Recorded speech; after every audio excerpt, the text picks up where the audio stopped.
Hello, READ3000 folks. This is Dr. Ryan, and I was just making this welcome video to welcome you to this semester of our READ3000 course. Now, READ3000 is a newish course in the READ program, so I wanted to tell you a little bit about it so you'll know what to expect coming up this semester.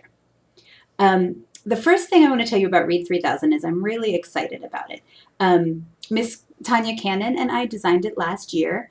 We've been piloting parts of it, and the feedback we've gotten has been really positive. So I'm hoping that you're going to like it as much as students in the last few semesters have liked those pieces of it, especially now that it's all been brought together. Besides being excited about it, the other thing I want to tell you is that it's a different kind of course than some of the other reading courses you may have taken. So I want you to be aware of that, and I want to be able to explain why. I know I've had some of you before in READ3302 and maybe in other courses, so you know that one of the things I really like to do, and the whole reading faculty like to do, is to make sure that you guys have some broad conceptual understandings that will really serve as a foundation moving forward in your entire career as a teacher and as a reading specialist. So this course is not a methods course.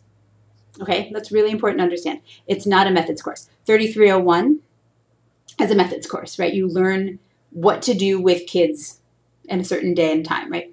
3302 is a methods course, right? How are you going to teach reading? 5316, the phonics and word study course, that's a lot of a methods course too, right? How are you going to work with kids? What are you going to learn about? What are you going to do in the classroom? READ3000 is not a methods course, okay? Now, it doesn't mean you're not going to learn really important things for your teaching, but it's going to be a different kind of learning, right? So this course is really building a conceptual foundation. What is literacy? Why does it matter? What do kids do with it? How does what happens in other kinds of settings influence what happens in schools? How does what happens in schools with literacy influence what happens outside of the classroom? Right? It really sort of starts from the premise that, as I like to say in my classroom, that kids are people, and that people do all kinds of things with literacy, and they use it for all kinds of purposes to really do things in their lives, and especially to do things that matter to them, right? We like to joke in 3302 that not a lot of adult readers finish a book they're reading for fun and then take a quiz on it, right? Not a lot of adult readers finish a book they read for fun and then make a diorama, right? We all have practices that we use as readers in our lives when we're everyday lifelong readers. And we're going to be looking at some of those kinds of practices to think about literacy outside of school. And then to think about, well, if that's what literacy is like outside of school, then what does it mean for us as teachers? How do we use that knowledge? How do we build on that knowledge? How do we help students continue to be lifelong readers and learners? Okay. The other reason that this is not a methods course and that it's this broad conceptual course is that if you're doing a reading concentration, you can get the reading add-on licensure. I think that's the right term.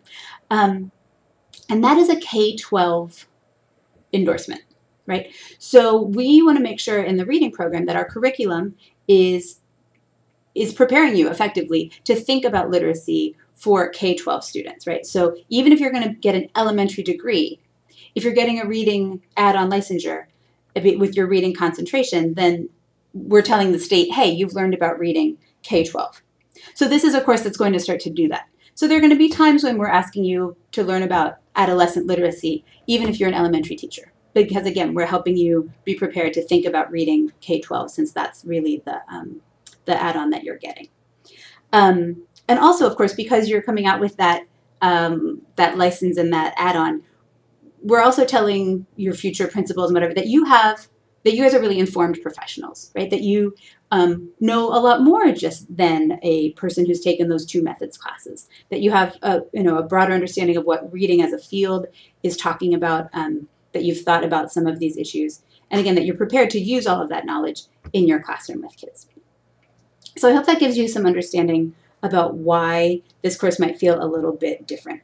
Again, it's going to be, I hope, very useful for your teaching, but we're going to really sort of zoom out and think about reading and literacy as it works in kids' lives and not just in classrooms, okay? And again, by the end, you'll see in Module 5 in particular, we'll really start to zero in and say, okay, now that we've learned all that, what does it mean for us as teachers? So I always want you thinking about that Why am I learning about this? What does it mean for me as a teacher? Why am I learning about this? What does it mean for me as a teacher?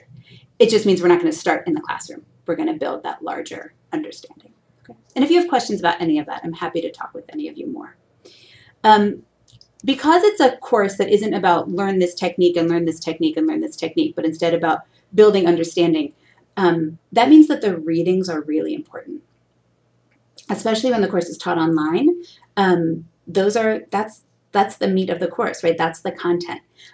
So the readings are just really important, and I really hope you'll spend time to not just read them, but to use all your comprehension, strategy, instructions, all the things that you've learned in other reading courses about how to actively build meaning, you know, questioning while you read, having a purpose for when you read, taking notes in the margins to mark what your thinking is, so that you can use all of those sorts of comprehension strategies in your own reading in this course. I think you'll find it really helpful. So you'll be learning from the readings, right? You'll learn from the content of the readings. You'll also, though, get to apply that knowledge, right? So you're learning from the readings in part to know more, and then in part to be able to do something with that information. And you'll do stuff with that information in two different parts of the course. The first thing you'll do is there are reading response assignments in every module. And that's to hold you accountable for the reading, but also to help you process it, right? We've learned in other courses that you have to have a reason, you have to be able to make sense of your reading. That really, if you guys remember 3302 and your reading response assignments, or your reading synthesis assignments, a lot of people said, oh yeah, that was actually useful to have to write and respond to the readings, not just do them and sort of glaze your eyes over, but have to really think. So this is another chance to do that. Once you read, have a chance to synthesize and process a little bit. In addition to your reading response assignments that you'll have every module, one of the other reasons the readings are important is because a lot of them are models of the kind of major assignment that you will be doing in this course, which is your community literacy exploration, your CLE. Okay, so your CLE project. And that's going to be structured throughout the semester. You'll see on the syllabus and the course organizer. But it's a chance for you to actually get to go out into the world and look for some of these things that we're learning about, to analyze it, to be a researcher, really.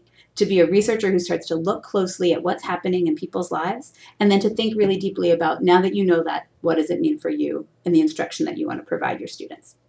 And so a lot of the readings that we have are actually examples of that very similar kind of process. So again, you'll be learning the content of the readings, but also you'll see that some of them are examples of the kind of work that you're actually going to get to try to do. So I hope that that's exciting, and I hope that that helps scaffold you into that process too, because you'll have seen a few different examples. Last thing is just about navigation, right? The course is on Blackboard. It's, again, organized into 5 modules, which you're probably familiar with at this point. You'll see that there's a syllabus, which is all about what we're going to do and why. And then there's a course organizer that is all about when. Okay, so syllabus and course organizer are your 2 go-to documents for this course. Again, if you have any questions, let me know. If you took 3302, they might look kind of familiar. It's just sort of the way I think. So they're sort of set up in similar ways. We have 3-week modules, right? So that's our 15 weeks when you have 5 of them. Generally, we have something due each week to help you structure your time through the module, right? So do check your due dates on the course organizer, and that should help you kind of work your way through. For each module, I want you to start with the commentary file, right? That's kind of your map through the module. It'll give you an introduction to the content, sort of what I'm asking you to think about, what I'm asking you to look for, the big ideas and the big questions. And then it sort of explains, okay, well then in this module, these are the things you'll read and the kinds of things that you'll read about in each article. So you'll know what to look for and what to expect. And then you'll see a description of the application assignments, the reading response, the CLE, and if there's anything else. Every once in a while you have some videos or some other kinds of application. Okay, so start with the commentary for each module, glance through it, sort of get a lay of the land of what you're going to be doing, check the course organizer for dates, and then start working your way through it. We'll get to talk with each other on the discussion board, so I hope you take those seriously and really get a chance to sort of bounce ideas off each other. Those can only be as meaningful as you make them, right? We all know it's easy to be like, I agree, thanks for sharing, that was awesome. Come on, right? So really try to think and really try to share your thinking on the discussion board. Remember, that's a great teacher skill.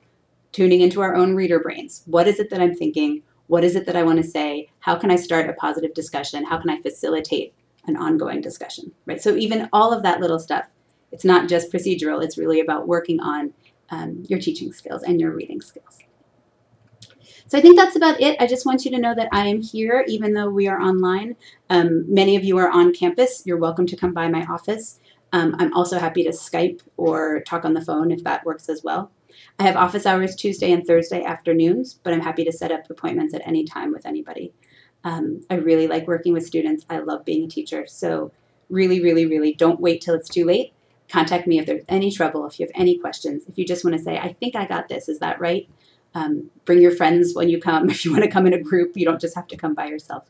But I want to help you learn and really learn with you. This is stuff that I really like, I really care about. And I think even though it's not methods and it's a little different, I think it's really important for you to be a successful literacy teacher. So I look forward to the semester, can't wait to work with you all, and I hope you learn a lot. All right, take care.